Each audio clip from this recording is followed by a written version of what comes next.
This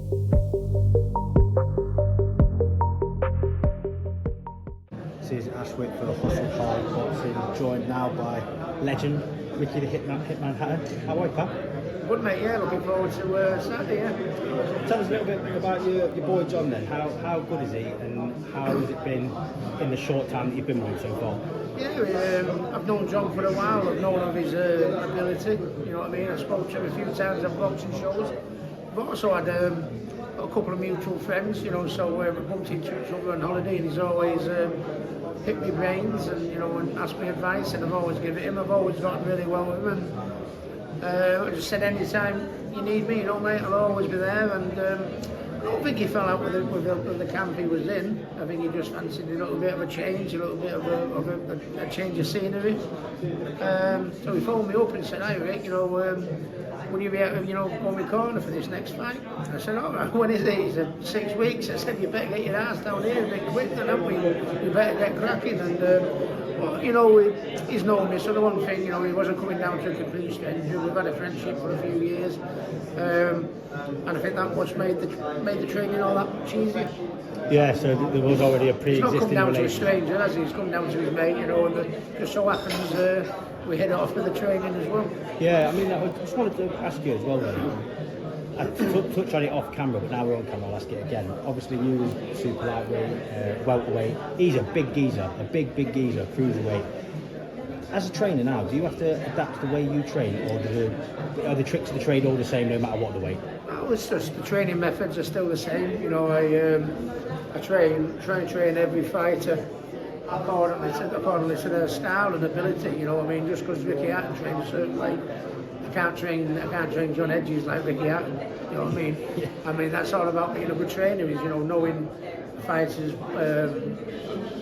pluses, knowing his weaknesses, knowing what he might need to, what can do to add to his game, not change his game, just add and tweak and condense a little bit and add a little bit more to it. And that's what basically you've done. I've had a good head start with where he's been with his amateur career at his previous stable, you know. So, but yeah, I think I can add a lot to his game still. You know, again, as a trainer, there was a couple of absolute stinkers, weren't there, a few weeks ago in Times Square. Ryan Garcia in particular looked way off it, almost like he didn't want to be there. You could hear Derek James, because obviously it was in Times Square, there's no atmosphere, was there? You could hear Derek James shouting at him. What's it like as a trainer watching on when your fighter isn't quite at the races? How do you manage that during the fight and in the aftermath if they do lose? Well, that's one about getting to know your fighter. Some fighters you've got to lay the law down to and give them a bit of an air dryer, as they used to say about Sir Alex Ferguson. But you know, some fighters you've got to treat them differently. Some fighters they need the steady approach and the softly spoken approach. You know, it's like some fighters, you know what I mean. I used to like to be screamed and shouting at the corner, even though Billy Graham, you know, didn't do that. You know, if he turned around and said something to me, but you know, some fighters, you know, in the corner say, what do we do? So the last thing they want is you screaming and moaning and shouting at them. You know what I mean? It's not about knowing your fighter. And I think when you've been in the game, knowing the mental aspect, what makes them tick. Yeah. Last one, obviously, time is of the essence. I've got to ask you, Manny Pacquiao returning, WBC ranking number 5. Returning title fight against Barrios. What's your thoughts on that? I think it's terrible, to be honest with you. I mean, it just sort of like sums up the way boxing's going these days. You know what I mean? But you know when there was those comments a few months ago from Dana White saying boxing is broken. It's things like this that add legitimacy to those comments. You know, I think the WBC, I think, is for so many years has been known as the most respected. Out there, you know, the famous green belt, you know, and I'm a big fan of Mauricio Sulliman, you know what I mean?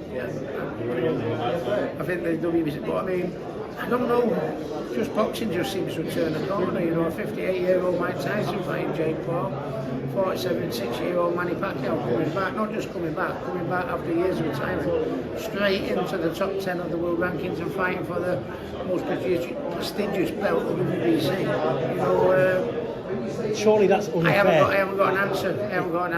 Unfair. I mean, it's unfair to the fighters that have been working hard to get ranked. You'll rank number 1 contender, and all of a sudden, Manny Pacquiao comes straight in after retirement and goes. Not fought in 4 years.